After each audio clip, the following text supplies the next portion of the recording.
autora do livro Um Olhar Liberal Conservador sobre os Dias Atuais, coordenadora de estudo do liberalismo do Partido Novo do Ceará e professora no curso de pós-graduação em Escola Austríaca do Instituto Mises Brasil. Mais uma vez, Catarina, muito obrigado por ter vindo aqui com a gente. A palavra é sua. Obrigada a vocês. Boa noite, pessoal. Gostaria de agradecer a gentileza, do IFL pelo convite e queria passar direto ao tema, tendo em vista que eu vou ter que sair um pouquinho antes do que vocês estão acostumados. E o nosso tema vai ser liberdade e ordem espontânea.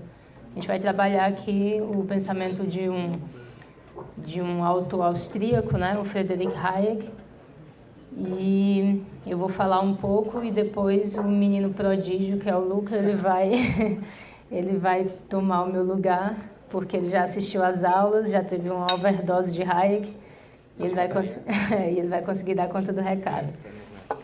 Bom, o curso que eu dei agora recentemente na Escola Austríaca, no curso de pós, ele visava mostrar que o liberalismo, ele é afim a uma determinada teoria do conhecimento.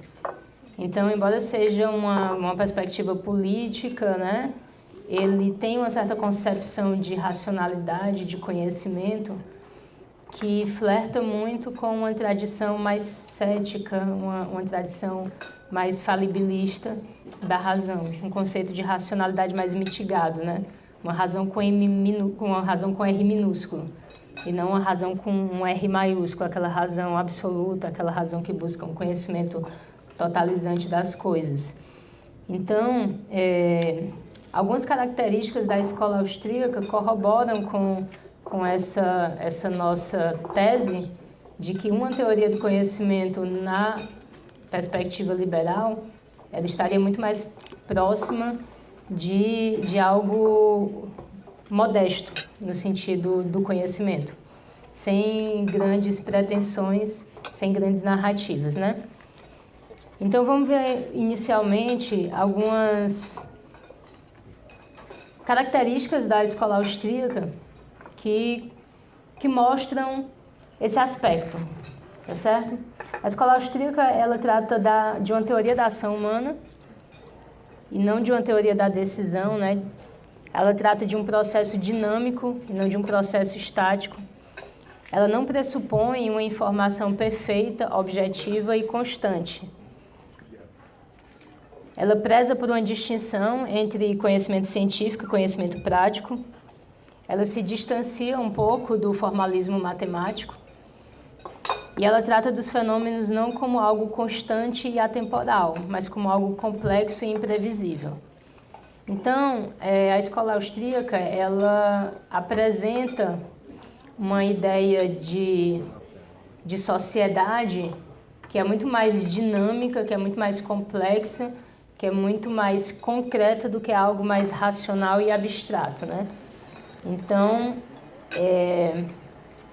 a gente vai mostrar para vocês que esse entendimento do dinamismo da ordem social, da complexidade da ordem social e da imprevisibilidade da ordem social faz com que uma possibilidade de planejamento seja algo bem problemático.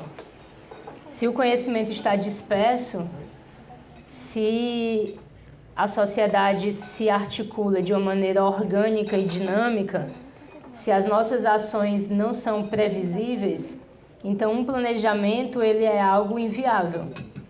E sendo algo inviável, ele só se realiza através de uma coerção, através de autoridade, através de autoritarismo, através de totalitarismo. Então, no livro chamado Arrogância da Razão, o Hayek vai mostrar essa noção de ordem espontânea que a gente vai trabalhar. No livro O Caminho da Servidão, ele vai mostrar que a tentativa de planejar, a tentativa de controlar, a tentativa de barrar esse dinamismo da ordem espontânea, acaba tendendo para um totalitarismo. A gente também vai ver, eu ainda estou na introdução, a gente também vai ver que dessa noção de ordem espontânea, que é um conceito central no pensamento do Hayek, depreende também uma crítica não apenas ao socialismo no sentido que a gente já entende enquanto uma estatização dos meios de produção, mas se depreende também uma crítica ao que a gente poderia chamar de progressismo, que é toda tentativa de engenharia social, toda tentativa de intervenção na sociedade, toda tentativa de modificar instituições, valores, leis que já foram experimentadas, provadas. Então, essa tentativa abrupta de mudança das coisas, né, que a gente poderia aproximar de uma mentalidade revolucionária, ela é algo bastante distante do pensamento do Hayek. Então, o Hayek vai apresentar nesse livro... depois eu podia conseguir uma água, por favor. Então, ele vai apresentar nesse livro, né, que se chama A Arrogância Fatal, os Erros do Socialismo, uma crítica ao que ele chama de racionalismo construtivista. Então, o Hayek ele é um crítico de um determinado modo de conceber a razão, que ele chama de racionalismo construtivista. Ele é contra uma arrogância da razão. O que é essa arrogância da razão? É a ideia de que é possível a um indivíduo ou a um grupo de indivíduos planejar, racionalizar a sociedade. Por que a gente fala em engenharia social? O engenheiro ele precisa de um plano para depois ele realizar esse plano. Ele precisa idealizar algo para que algo seja efetivado. Na sociedade não é assim. Na complexidade das relações sociais, a coisa se dá de uma outra forma. E não é através de uma ideação humana, de uma racionalização, que a gente vai alcançar uma ordem superior àquela que já foi alcançada pelos indivíduos na sua interação. Ok? Então, isso aí é basicamente o assunto que a gente vai tratar hoje.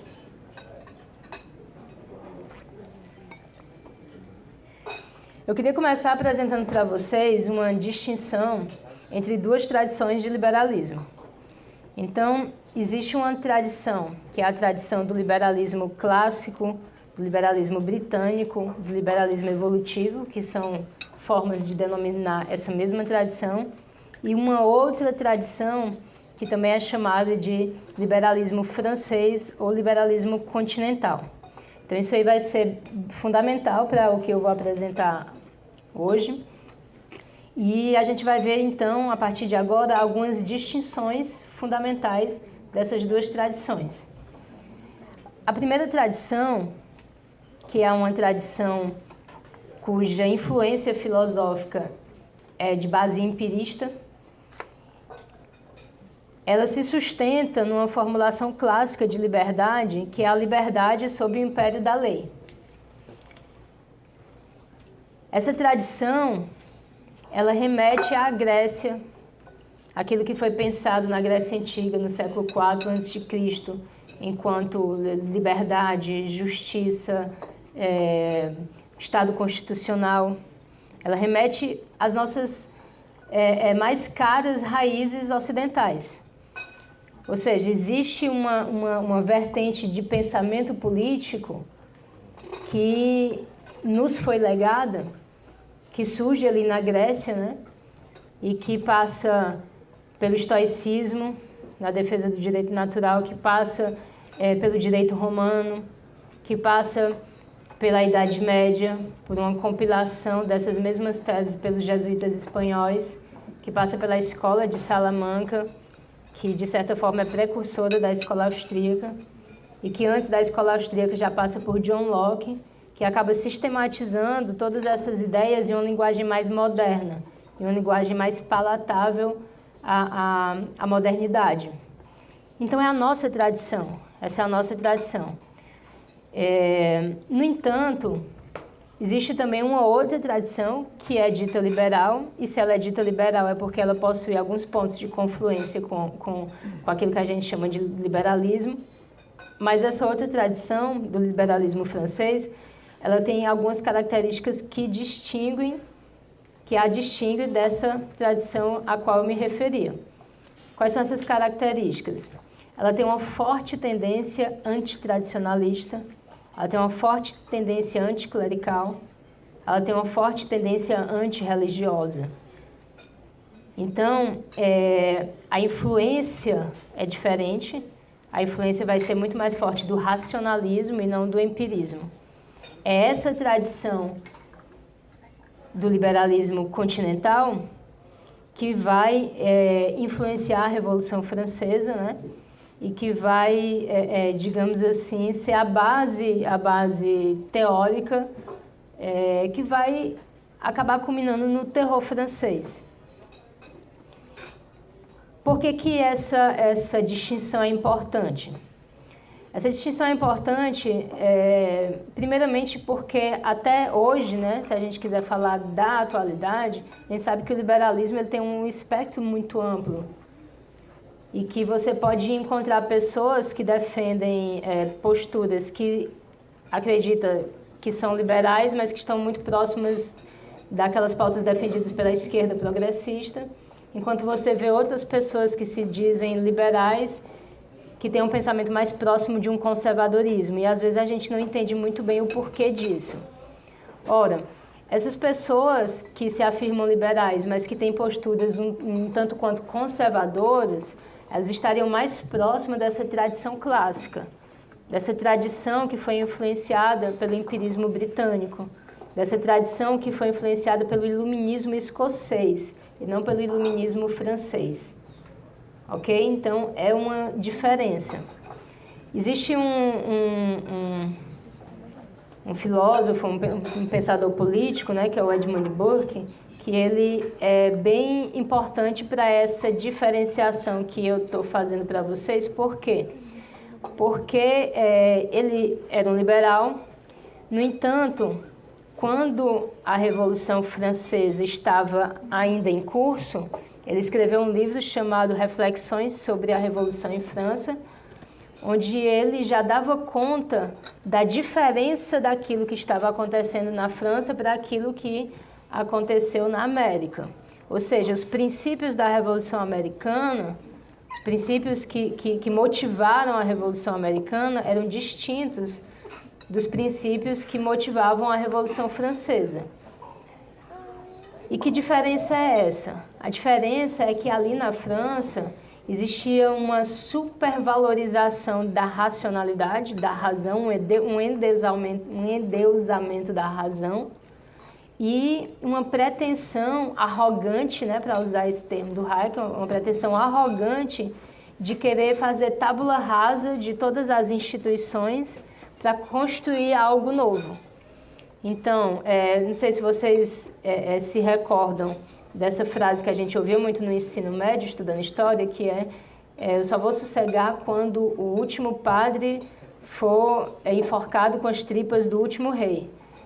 Então, essa é uma frase que é citada por Voltaire, não é dele, mas é citada por ele, que mostra um pouco do ímpeto característico da Revolução Francesa, que foi uma revolução liberal. No entanto, foi uma revolução liberal baseada em pressupostos de uma racionalidade exacerbada que era mais próximo ao racionalismo cartesiano, né, que é a tradição francesa, do iluminismo francês, de Rousseau, de Voltaire. Essa outra tradição clássica, que inclusive é a tradição a qual a escola austríaca está mais próxima, né, ela é mais voltada para um respeito pela experiência humana, um respeito pelas instituições, um respeito pelas leis. Por quê? Porque entende que a razão ela não é todo poderosa, a razão não pode tudo, e a experiência humana, na forma de instituições, de leis, de valores morais, ela foi sendo sedimentada, e isso precisa ser levado em consideração. Então, esse liberal clássico, ele acaba, de certa forma, tendo uma tendência um tanto quanto conservadora, justamente pela sua prudência política. Então, o que caracteriza o pensamento conservador do ponto de vista político é a prudência.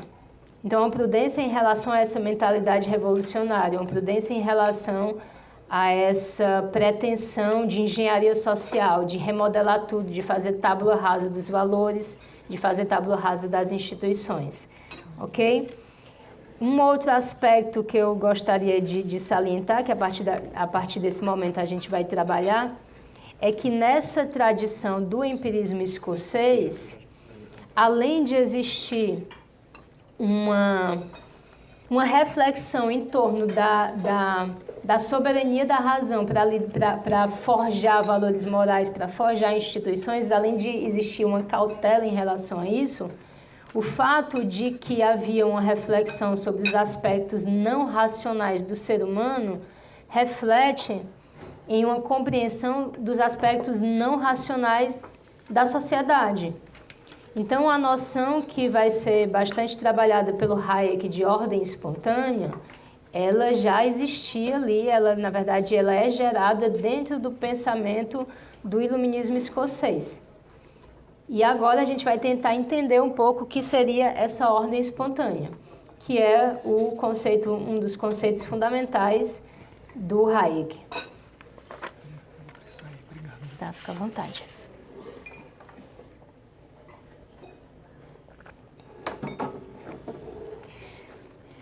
Uma das primeiras características dessa ordem espontânea é que ela compreende que os resultados das ações individuais não são antecipáveis, não são previsíveis. Nós somos indivíduos livres. Se nós somos indivíduos livres, as nossas ações são indeterminadas. Se as nossas ações são indeterminadas e a sociedade é um composto de indivíduos, então aquilo que vai acontecer a essa sociedade não é algo passível de cálculo. Dá para compreender isso? Então, a sociedade é um conjunto de indivíduos. Os indivíduos são livres, suas ações são indeterminadas, então eu não tenho muito controle dessa ordem. Não é algo que eu possa prever. Se não é algo que eu possa prever, não é algo que eu possa planejar. Outra coisa que está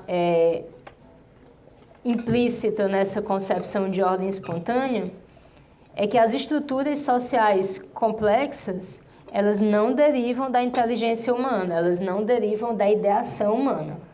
Elas derivam da interação dessas inteligências numa complexidade muito superior do que se elas tivessem sido forjadas por uma ideação. Então, as leis, o aspecto jurídico de uma sociedade, os valores morais, a economia, nada disso foi planejado por determinado indivíduo, mas foi uma consequência do pensamento de alguns indivíduos e da interação dessas ideias.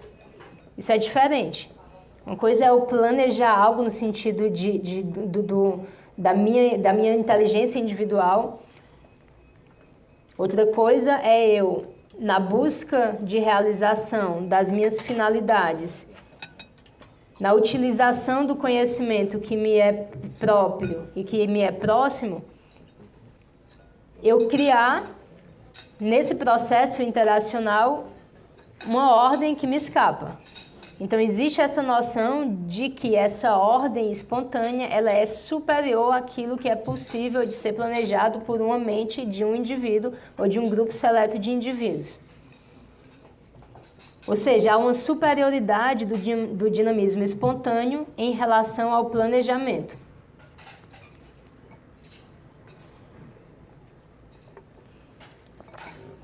Agora, para o Hayek, essa ordem espontânea, ela pode ser favorecida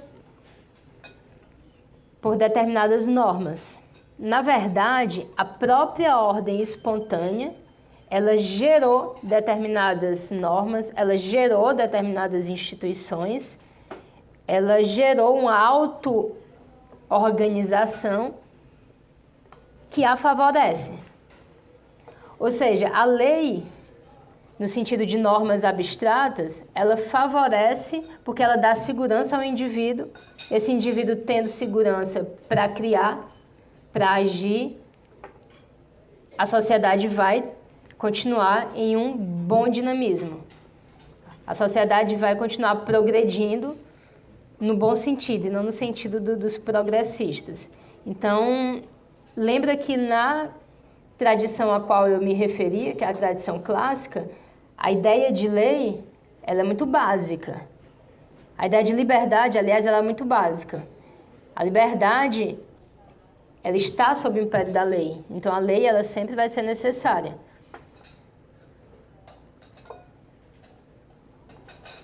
A prosperidade de uma sociedade, então, ela se deve muito mais a essa autocoordenação, a essa auto-organização da sociedade, do que a uma imposição, a um planejamento por parte do governo, ou por parte de um órgão planejador central qualquer.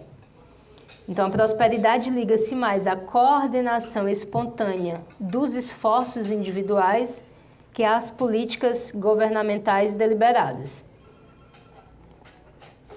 O que é que acontece?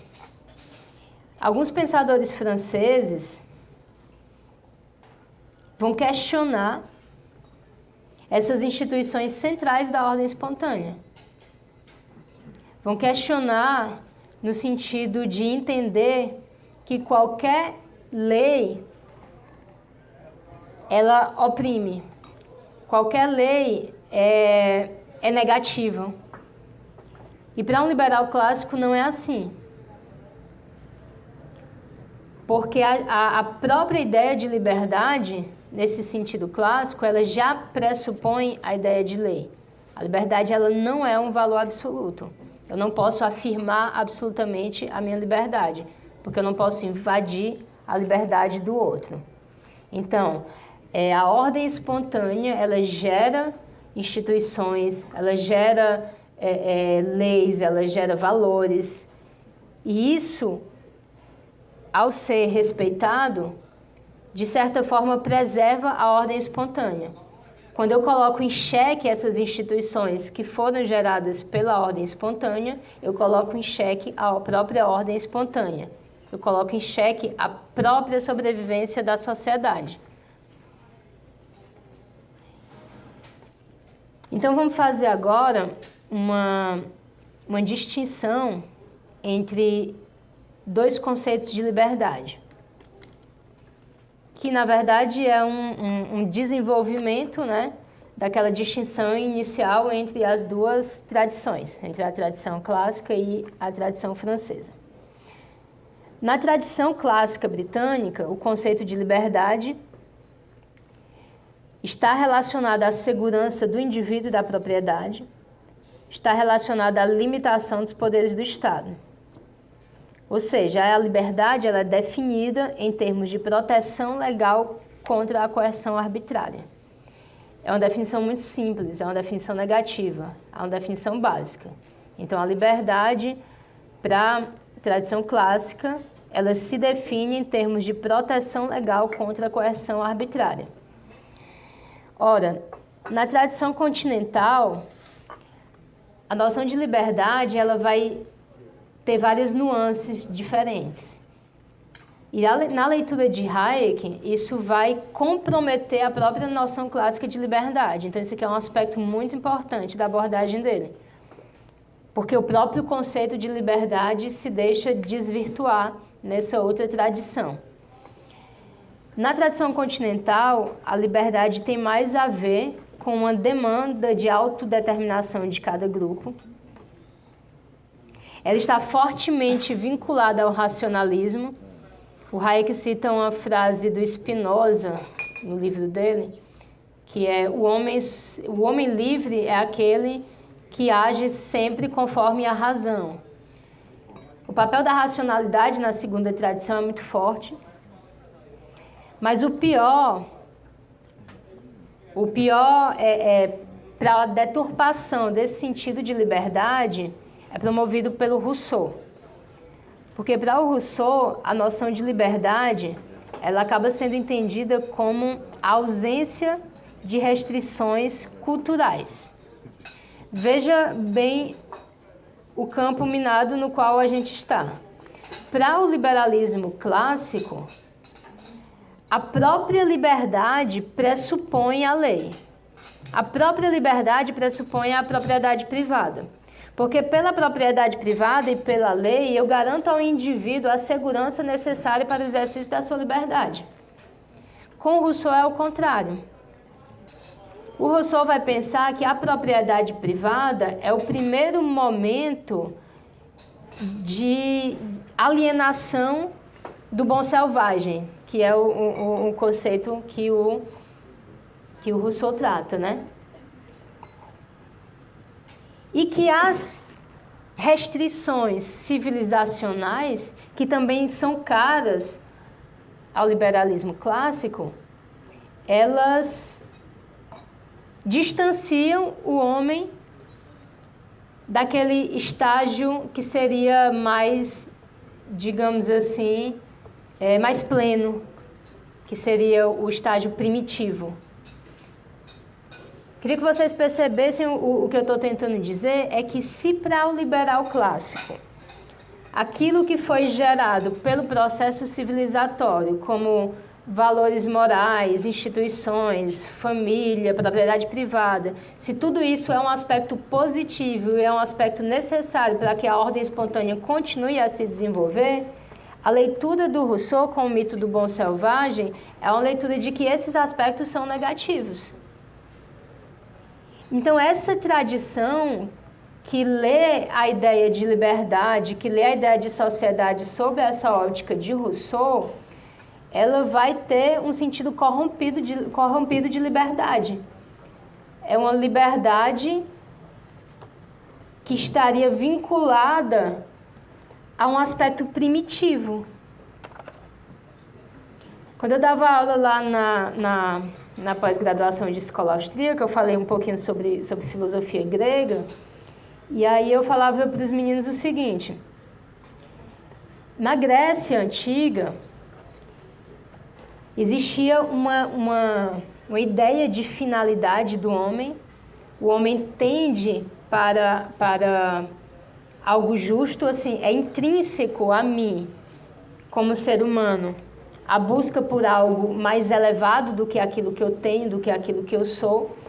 Então eu pauto a minha conduta social baseado nessa busca de uma ideia, de um ideal, de um modelo. Eu tento me elevar.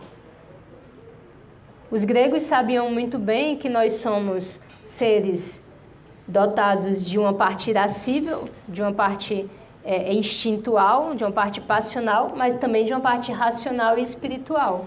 Mas a ética, a política, a conduta odierna, ela estava pautada pelo melhor. Ela estava pautada por uma busca daquilo que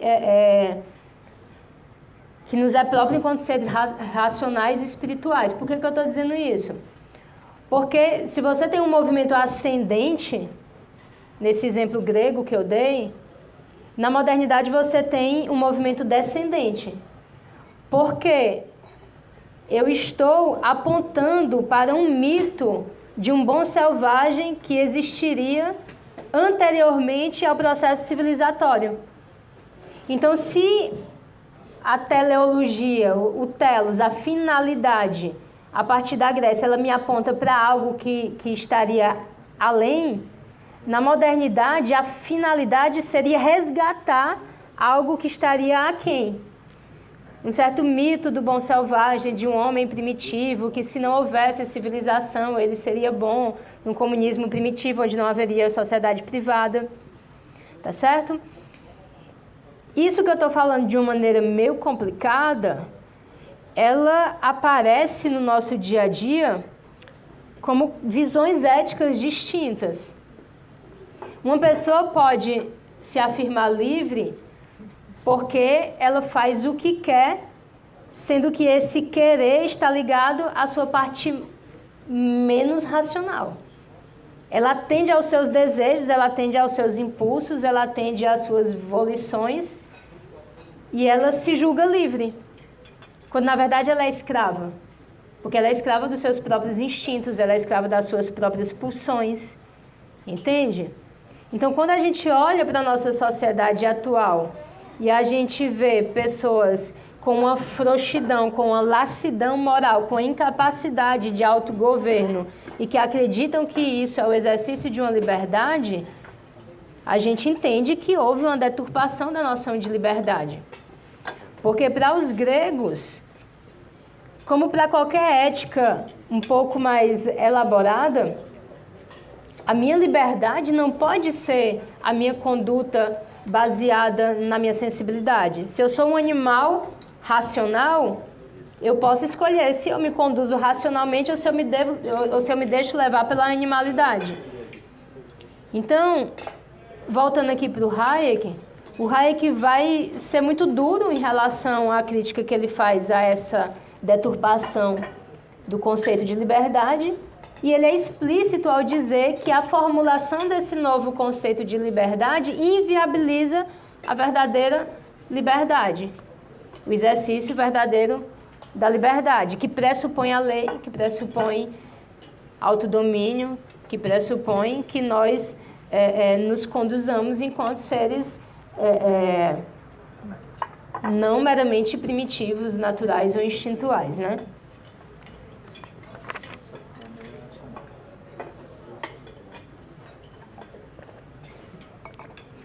Bom, levando em consideração, então, a vinculação do Hayek a essa tradição do iluminismo escocês, a essa tradição do liberalismo clássico, a essa tradição que é a nossa tradição clássica, lá da Grécia passando por Roma e enfim, o Hayek vai ser um crítico duro do racionalismo moderno. Aquilo que ele chama de racionalismo construtivista. Então vocês vão encontrar no livro chamado A Arrogância Fatal uma crítica do positivismo, uma crítica do utilitarismo, uma crítica do racionalismo cartesiano. O que é que está implícito em todas essas perspectivas? A ausência de percepção acerca dos limites do nosso conhecimento. Todos esses aspectos da modernidade que ele aponta pecam por não ter uma noção de conhecimento limitada, por ter uma pretensão exagerada de racionalidade. Esse excesso de racionalismo faz com que aquilo que o Hayek entende como sendo uma ordem espontânea seja compreendido de uma maneira mecanicista, de uma maneira fisicalista. Ou seja, quando eu não consigo captar os aspectos relacionados à complexidade da experiência humana, eu não consigo captar também a complexidade da estrutura social. E eu acabo acreditando que ela está moldada de tal modo que eu posso calcular, de tal modo que eu posso prever, de tal modo que eu posso planejar se eu quiser favorecer uma sociedade melhor. Ou seja, o racionalismo construtivista, ele está ligado à arrogância socialista. Então, fazer essa ponte, né, para vocês entenderem o título desse livro do Hayek, que é A Arrogância Fatal, os Erros do Socialismo. O que é o socialismo para o Hayek, então, para além da estatização dos meios de produção? É a mentalidade que busca intervir na sociedade, intervir de uma maneira coercitiva, intervir planejando, mesmo que seja para melhorar, sob a justificativa de que é para melhorar. Isso é uma arrogância por quê? Porque você está intervindo em um processo extremamente complexo que foi formado a partir da interação dos seres humanos no exercício da sua liberdade durante o decorrer dos séculos, e você, sob uma justificativa de melhorar a sociedade, você, na verdade, faz com que ela retroceda aí séculos e séculos pela arrogância da sua pretensão de melhorá-la. Então, essa é a crítica que o Hayek faz ao socialismo. O socialismo é uma tentativa arrogante de melhorar a sociedade. Não é planejando artificialmente uma nova ordem que a humanidade conseguirá algo melhor do que o que temos agora. Então, essa ideia de nova ordem, uma estrutura global que quer gerar uma nova ordem, que acredita que pode planejar tudo, que acredita que sabe o que é melhor para todos, eu acho que talvez vocês se lembrem de alguma organização que tem essa pretensão. Uma organização das Nações Unidas, né? É um grande órgão, é um órgão mundial que, sob o pretexto de pacifismo, sob o pretexto de ambientalismo, sob o pretexto de educação, seja lá o que for, arrogantemente se imiscue na vida cultural, nos valores de todas as nações. Então, o socialismo, hoje, talvez ele não seja mais simplesmente a estatização dos meios de produção. O marxismo, ele sofreu uma série de modificações, uma série de revisões. E uma das principais revisões do marxismo diz respeito a mitigar um pouco o economicismo e voltar as pautas para os costumes. Então a gente sabe que desde Gramsci há muito mais uma ênfase no aspecto cultural do que no aspecto econômico. Depois de Ernesto Laclau, não existe mais um sujeito revolucionário, uma classe revolucionária, mas existem discursos, narrativas que são construídas que forjam novos sujeitos revolucionários. Então você cria sujeitos da revolução.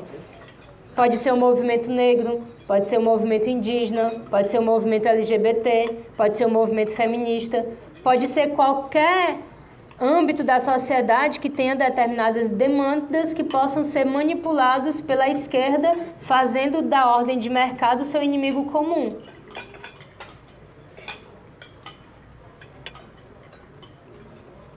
Então, essa pretensão de fazer tábula rasa dos valores tradicionais, de fazer tábula rasa das instituições, de fazer tábula rasa da família, de fazer tábula rasa de tudo aquilo que nós conquistamos com a nossa experiência humana, isso é também algo que pode ser chamado de socialismo.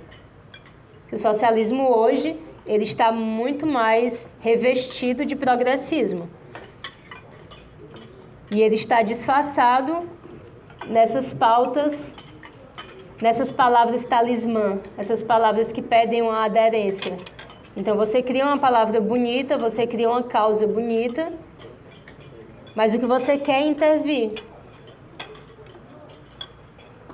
Você faz um discurso ambientalista belíssimo, emocionadíssimo, eu diria quase histérico. Coloca uma menina de 16 anos para fazer esse discurso. É difícil você ser contra. Porque a coisa é apresentada como se fosse o bem. Só que não é mais o bem. A justiça social não é a justiça. A justiça social é um pretexto para intervenção na sociedade por um órgão de planejamento, por um órgão central que quer se imiscuir na realidade, nas soberanias locais. Então, o Hayek vai criticar muito fortemente esse adjetivo social quando colocado junto a qualquer substantivo.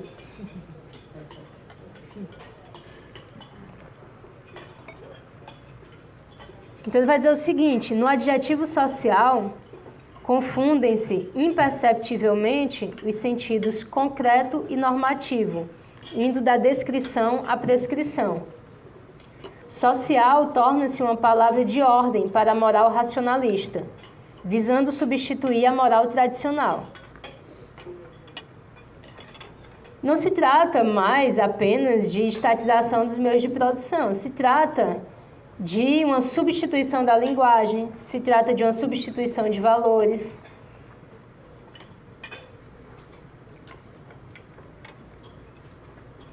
A palavra bom como designação do que é moralmente certo vai sendo suplantada pela palavra social. Vocês já perceberam isso? Qualquer coisa que eu coloque o adjetivo social é bacana.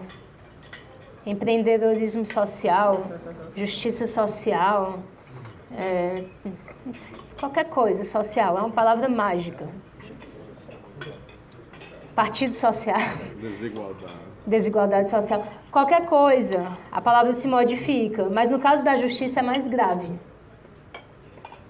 Por que que é mais grave? Porque quando eu tento aplicar essa coisa estranha que é a justiça social, eu firo de morte a justiça. Quando, por exemplo, eu, sob o pretexto de justiça social, eu abro cotas na universidade para trans, para MST, para negros, eu firo o princípio de isonomia. Mas não era igualdade de todos perante a lei? Não, mas os transexuais, eles são, assim, tipo uma coisa extraordinária, que merece mais do que todo mundo, e eles precisam de algo muito especial para eles. A gente vai fazer uma universidade aqui só para eles. Ou então a gente vai mudar aqui a legislação, vai fazer com que aquilo que a gente criou, que se chama homofobia, porque o termo homofobia, ele foi criado dentro de um contexto completamente ideológico, ou seja, a palavra ela é forjada, e eu crio uma legislação para criminalizar quem quiser falar contra essa palavra que antes não existia, que foi forjada dentro de um contexto ideológico. Eu não sei o que é homofobia. Se eu falar contra ideologia de gênero, é homofobia? Porque eu sou contra a ideologia de gênero. Ah, vou ser preso por isso? Ou seja, a própria lei ela está sendo moldada para favorecer as minorias. Isso não é justiça. Isso não é justiça, isso é ferir a justiça. Porque eu estou privilegiando minorias, estou privilegiando grupos. E esses grupos ficam cada vez mais empoderados e eles exigem cada vez mais. É como se eles fossem cidadãos à parte. Isso não é nada liberal. Então, o liberal, ele pressupõe a igualdade de todos perante a lei.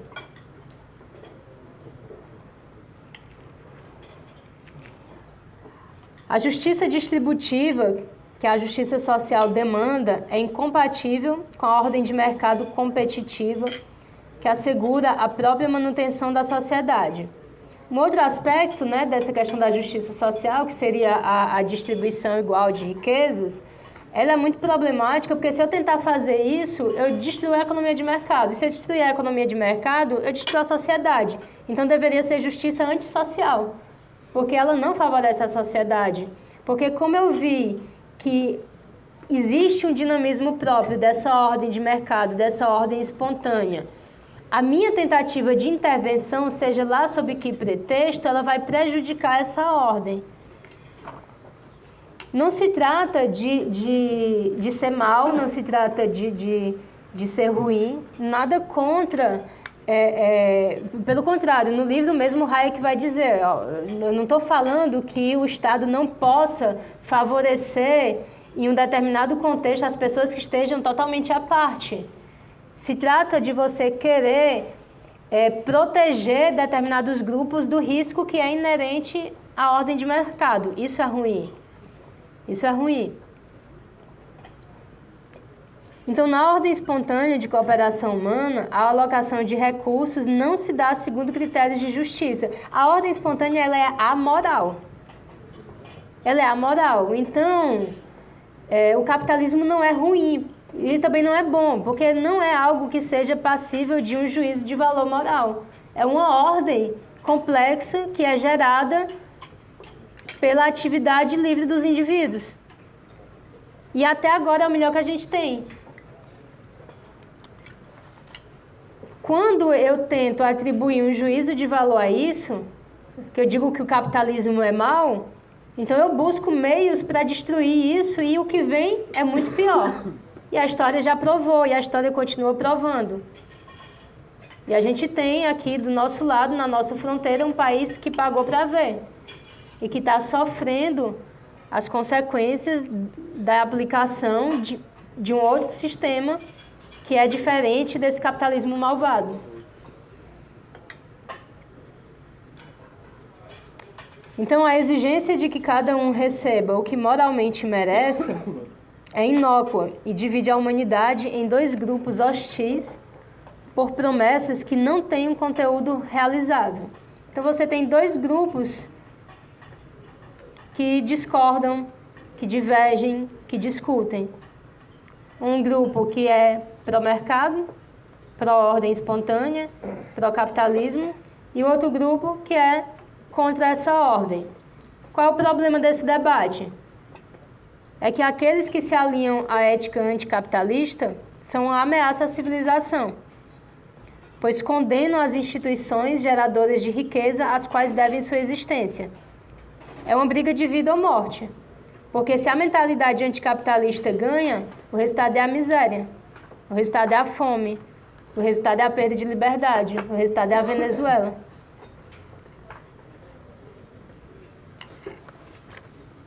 Então, o debate com o socialismo não deve ser pautado por uma finalidade, porque a finalidade que o socialista busca é a finalidade supostamente boa, que é a tal da justiça social. A gente vai perder esse discurso, a gente vai perder esse debate e a gente ainda vai sair sendo o mal da história se a gente continuar o debate em termos de fim, não de meios. Ou seja, o que você tem que tentar explicar para a pessoa que ainda defende o modelo socialista é que ele é inviável do ponto de vista lógico, do ponto de vista econômico, porque eu não tenho meios de ter o conhecimento que é útil para a sociedade dentro de um grupo planejador, dentro de um indivíduo. O conhecimento que é útil para o progresso, ele não é apenas o conhecimento científico. Ele é um tipo de conhecimento que está disperso e que só cada indivíduo pode fazer uso dentro dos seus contextos particulares. Então, é só dando liberdade de ação para esses indivíduos criarem, para esses indivíduos empreenderem, para esses indivíduos buscarem os seus próprios fins e a sua própria felicidade. É só favorecendo isso que eu vou ter o progresso, e não o contrário. Se eu tentar planejar, eu vou diminuir a exuberância, tanto econômica como a exuberância em todos os sentidos, exuberância estética, exuberância criadora. Por quê? Porque o que dá beleza ao mundo é a originalidade, é a individualidade. Cada um de nós é um ser à parte. Cada um de nós é único. Quando a gente se comporta de maneira comum, de maneira medíocre, de maneira igual, a gente não traz novidade, a gente não traz beleza.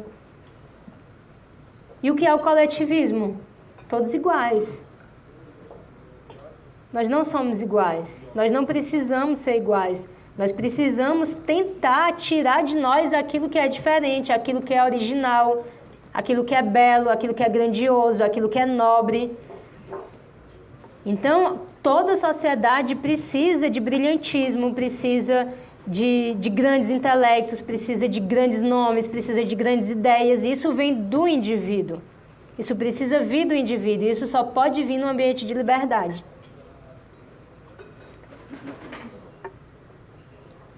Então, se existem dois caminhos, um caminho que é favorável a essa espontaneidade, que é favorável ao indivíduo, que é favorável à criação, e o outro, que é o contrário, esse é o caminho da servidão. esse segundo. E esse é o título de um outro livro do Hayek, que é O Caminho da Servidão. Como vocês já adivinham, o caminho da servidão é o socialismo.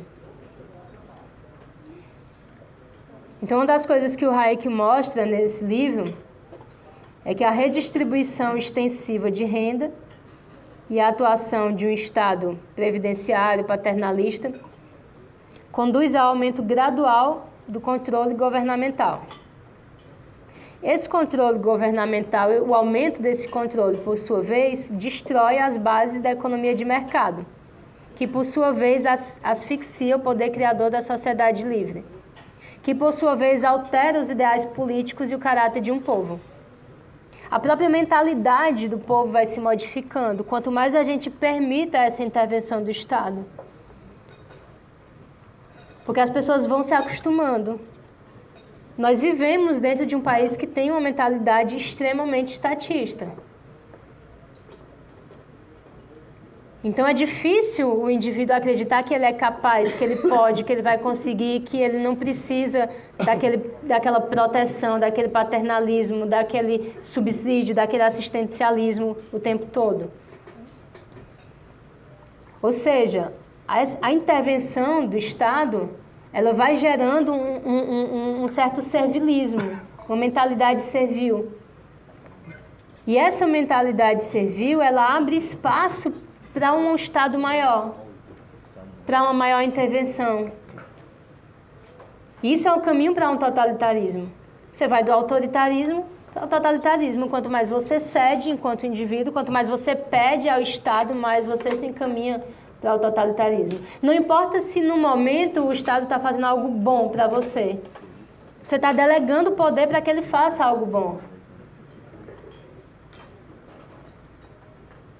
Quando eu vou lá reivindicar uma proteção do Estado, por exemplo, a forma de leis absurdas, né? Lá no Ceará foi aprovada uma lei contra a cantada. O cara cantar uma mulher tem que pagar uma multa de R$2.000. Aí a pessoa vibra, né? Não, é porque o movimento feminista alcançou isso, foi muito bacana, a proteção das mulheres. Cara, você não tem noção do que está acontecendo. Você está dando ao Estado um poder de intervir num aspecto comportamental. O guarda vai dizer o que é cantado, o que não é cantado. Cara, que coisa mais absurda. Então, quanto mais você pede que o Estado te proteja, mais você dá poder para o Estado. E esse comportamento ele vai moldando a mentalidade de um povo. E o povo vai se tornando servil. Não é de uma hora para outra que acontece uma tragédia como aconteceu na Alemanha. O nazismo não acontece de uma hora para outra. Isso acontece porque o povo, os indivíduos, vão cedendo na sua individualidade, porque eles vão cedendo na sua autonomia, porque eles vão cedendo no exercício da sua liberdade. Isso tudo é muito sutil. É muito difícil a maioridade intelectual, né, para usar um termo do Kant, no ensaio O que é esclarecimento. O Kant vai dizer, o menor intelectual que não atingiu ainda a época da iluminação, né, do bom uso da razão, é aquele que dá o consentimento a uma ação que não passou pelo crivo da sua consciência. Eu fiz porque o partido mandou. Eu fiz porque a igreja mandou. Eu fiz porque o governo mandou. Eu sigo porque o líder disse assim. Isso é complicado. Culto à personalidade, uma coisa própria do nazismo, uma coisa própria do fascismo, uma coisa abjeta que a gente vivencia no Brasil. A gente vivenciou com Luiz Inácio Lula da Silva, continua isso, e agora existe certo grupo que faz a mesma coisa em relação ao Bolsonaro. Você cultua aquela personalidade, né? Assim, mas siga ele. Então, recentemente houve essa querela, né, dentro do contexto político e nas redes sociais, Assim, a gente não precisa defender ideias nem valores, é para defender o Bolsonaro mesmo. Como assim? Não, se ele diz que é assim, é porque de alguma maneira é assim, ele tem razão, vamos seguir, vamos obedecer. Isso é minoridade intelectual, isso é não fazer o bom uso da razão. É não passar pelo crivo da consciência. Você não tem que ter obediência cega a ninguém, você não tem que seguir líder nenhum. Você só tem que seguir a sua consciência.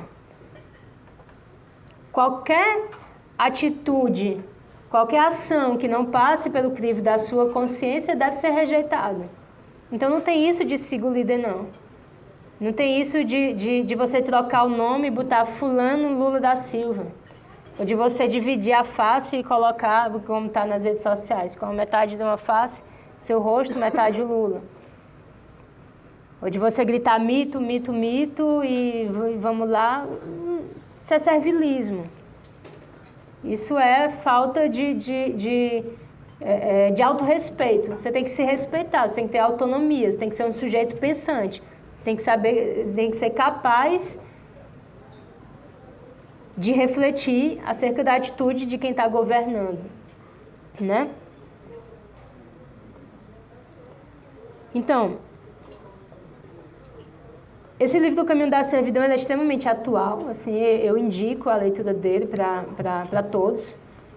Indico mais do que a Arrogância Fatal, Os Erros do Socialismo, que é um livro um pouquinho mais complicado.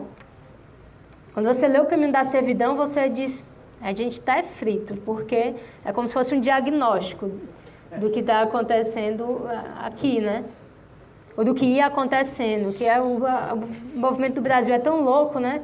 A gente ia chegando no socialismo. Eu acredito, de fato, que a gente ia chegando. A conseguir escapar, mas a coisa já está ficando tão estranha também que eu não sei para onde a gente vai, não. Mas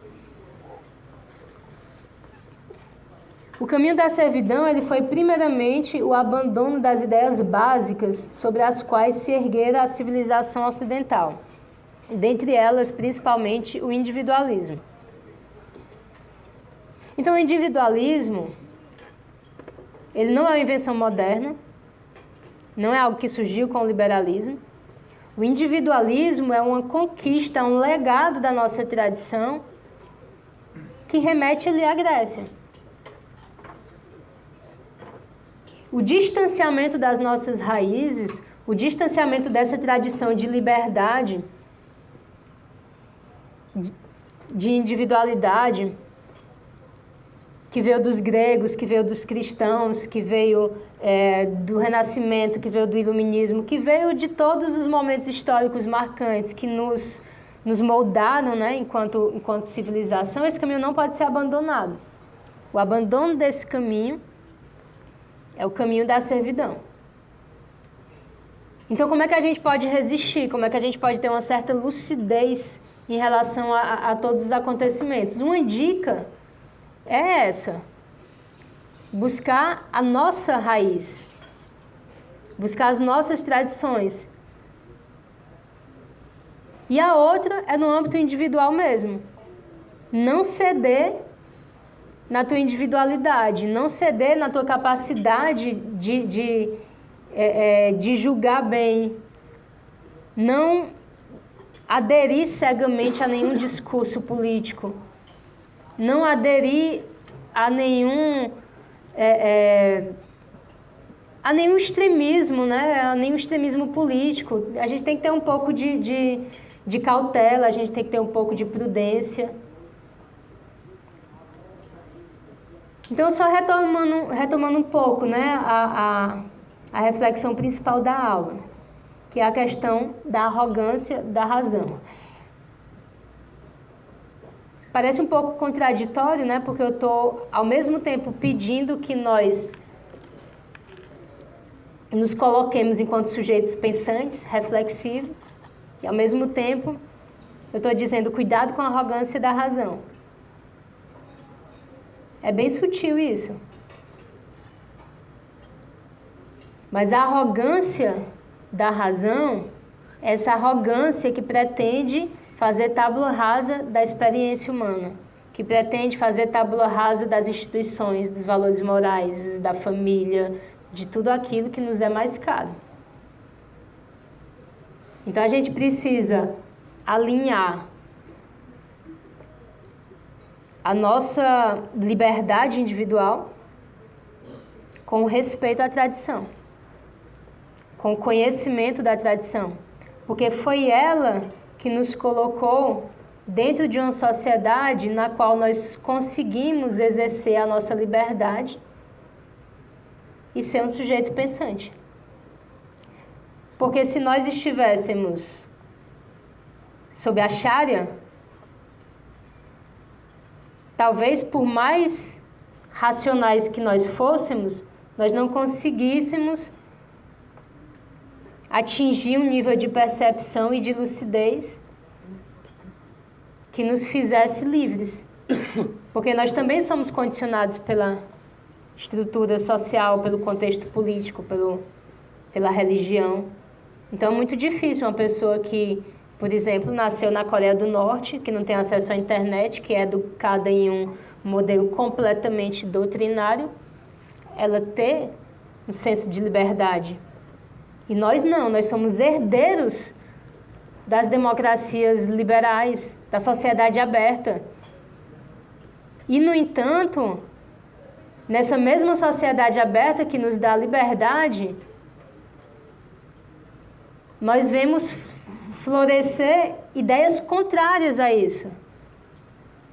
Então, qual é o nosso paradoxo atual? É que dentro das nossas universidades, que deveria ser o espaço de exercício do contraditório, de exercício da liberdade, esses espaços se tornaram nichos ideológicos de esquerdistas retrógrados.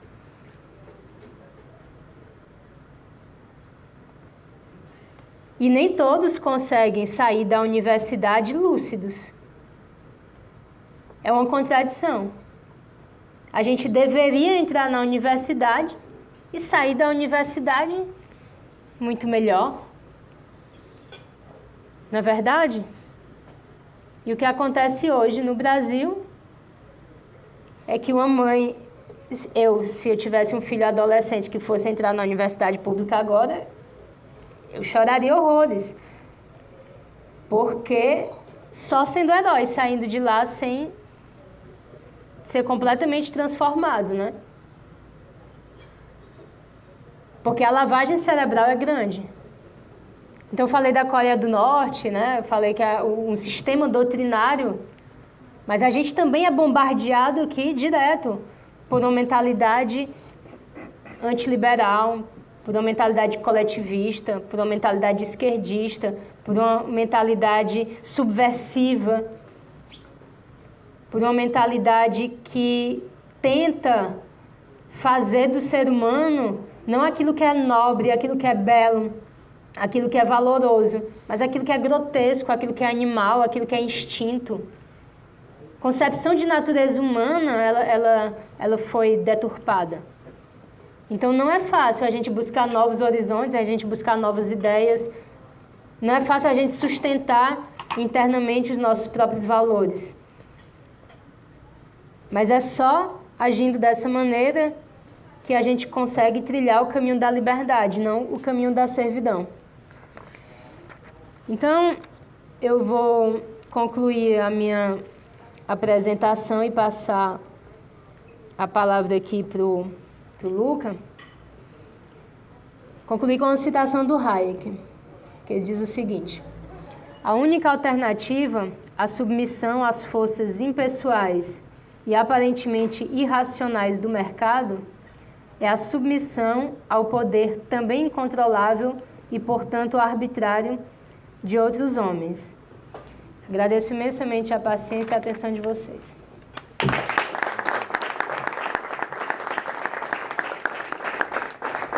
Karina, você está atrasada, não vou segurar mais, mas antes de você ir, só um comentário rápido. Já que você falou tanto da linguagem, eu queria trazer aqui para finalizar o Fernando Pessoa, né, o maior elo da língua portuguesa no mundo, que ele dizia que neste campo da política, onde a guarda nos mantém, falo, responde a censura, olho, mas não vejo bem. Eu acho que que se o Fernando Pessoa tivesse vivo hoje, vendo você com esse discurso na política, talvez ele veria o bem, uma pessoa boa. Então, muito obrigado, senhoras e senhores, a Catarina Rocha Monte. Obrigado.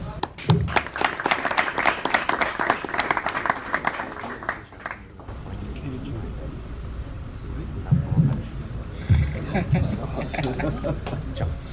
Beijo, obrigado. E a gente alinhou aqui antes, pessoal, dado que a Catarina está indo para o aeroporto agora, a gente não queria que o evento ficasse comprometido e a gente tivesse que encerrar uma hora antes. Então eu conversei aqui um pouco com ela, eu que já... Bom que deu certo aí, e eu que já fui aluno dela por algum tempo e também nos últimos anos tenho me debruçado sobre a obra do Hayek. Queria encerrar hoje com algumas reflexões. Quem tiver pergunta, vai mandando aqui, a gente vai abrir também. Posso tentar esclarecer alguma coisa. Eu e os alunos da Catarina, tem alguns aqui também, o Ariel, vou passar também para o Samuel, o Guilherme também, né, se o Marcelo estiver aí, acho que o Marcelo não está. Enfim, eu comecei falando do Fernando Pessoa e também vou fazer alguns ganchos com a linguagem. Eu acho que ele tinha uma visão tão acurada assim, sobre a política, porque o Fernando Pessoa era um individualista. Ele era um individualista. Aí eu queria perguntar aqui, nessa sala, quem se considera um individualista? Então, assim, alguns, não são tantos.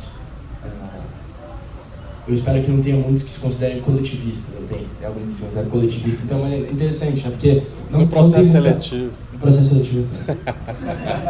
Não, é interessante porque não tem tanta gente. Tem gente que não opina, né? Assim, quando eu falo individualista. Como assim eu sou um individualista? Que tipo de significado está atribuído a essa palavra no senso comum? E quem fez essa investigação foi um outro filósofo brasileiro, colega também da Catarina, em defender o individualismo, que foi o Alberto Oliva. E ele se debruçou sobre o dicionário, né, o pai dos burros. Acho que é o melhor livro para ter embaixo do braço quando você vai estudar filosofia em geral, não só do individualismo. E aí, quando a gente se debruça sobre o dicionário, sobre a definição de individualismo, o que a gente encontra? Se alguém achar aí uma definição, fala aí, joga na mesa. Mas que tipo de definição a gente encontra no dicionário para individualismo, né, no português? O Aurélio vai falar, é um sistema oposto ao de associação. É a tendência a não pensar senão em si. É uma tendência a libertar-se de toda a solidariedade com o seu grupo social. Quão compatível são essas definições com aquelas que a Catarina acabou de apresentar aqui, que está na obra do Hayek? Ou Roais, vamos para o outro, né, que seja menos vezado. Uma tendência à atitude de quem vive exclusivamente para si, né, demonstra pouca ou nenhuma solidariedade, egoísmo, egocentrismo. Eu aposto que muitos de vocês, quando eu fiz a pergunta, quem se considera individualista, falou, não, eu não penso só em mim, eu penso nos outros também. Mas por que na visão de vocês o individualismo está tão atrelado ao egoísmo? Por que essa visão está enraizada no senso comum do brasileiro? Né? Ou no Michaelis, a posição de espírito oposta à solidariedade, a capacidade de poder existir separadamente. Né? Quer dizer, todas as visões bastante conflitantes com a visão apresentada. E por outro lado, no coletivismo, que deveria ser o oposto do individualismo, aí tem uma sedução verbal. Aí a gente vê o Aurélio falando que é um sistema político que pretende tornar os meios de produção comuns a toda a sociedade, né? A doutrina, um sistema social, aí, social, né? Em que os bens de produção e consumo são igualmente distribuídos. Uma doutrina, um sistema econômico em que os meios de produção e de consumo pertencem à coletividade, igualmente distribuídos. Quer dizer, existe uma sedução. E aí, aproveitando o que ela falou muito da linguagem hoje, e ela costuma fazer esse exercício, eu queria propor a reflexão. Será que a gente fala como a gente pensa ou a gente pensa como a gente fala? O que vem antes? A fala ou o pensamento? Você fala como você pensa ou você pensa como você fala? Ou será que as duas coisas, uma depende da outra? Há muitas evidências para dizer que não, que todo o seu pensamento ele precisa de uma linguagem para existir. Ele precisa de uma linguagem. Né? Então, uma boa forma de mudar o seu pensamento, te doutrinar, te manipular, é influenciando a sua língua. a influência nessa linha. Então, na busca, e o Hayek vai se debruçar sobre essa questão, né? Ele fala muito dessa questão do social, né? É impressionante como o social inverte o significado das palavras, né? A Catarina falou, justiça social é injustiça. Desenvolvimento social é subdesenvolvimento. São políticas que levam ao subdesenvolvimento. A previdência social é pirâmide. E por aí vai. A gente pode fazer esse exercício. Administração social, né? Desmando. Pensadora social, é um imbecil. Então, assim, Lucas, calma aí, tem gente de processo seletivo, aí você vai assustar um pouco. Vai assustar, que bom. Vamos assustar agora já, vamos assustar uma largada, né? Vamos assustar depois. Já sai agora. Vamos passar. Sujeito estresse. Então, assim, a gente vai ter pergunta, Lucas? A gente vai abrir para as perguntas, pessoal, mas eu queria fechar só realmente promovendo essas reflexões. E o individualismo vai ter mais implicações do que parece. Assim, vai ter mais implicações do que parece. Ele vai ser a base, né? Afinal, saindo da visão errada, o que é o individualismo? Afinal, o que é o individualismo para o Hayek? Né? O que é? É uma teoria. É uma teoria sobre a sociedade. É uma teoria sobre como a sociedade funciona. Né? E vai ser a base metodológica até para explicar depois ciclo econômico. O cara vai sair lá da visão cética em relação à razão humana para explicar ciclos econômicos, né? Como é que ele chega lá. O individualismo, então, é o nosso ponto de partida, e se você responde, quando alguém te pergunta qual o motor da história, o que explica a história, é o indivíduo ou é a classe social? Para o Marx era a classe social. Para o Marx era a luta de classe. Esse é o motor da história. Né?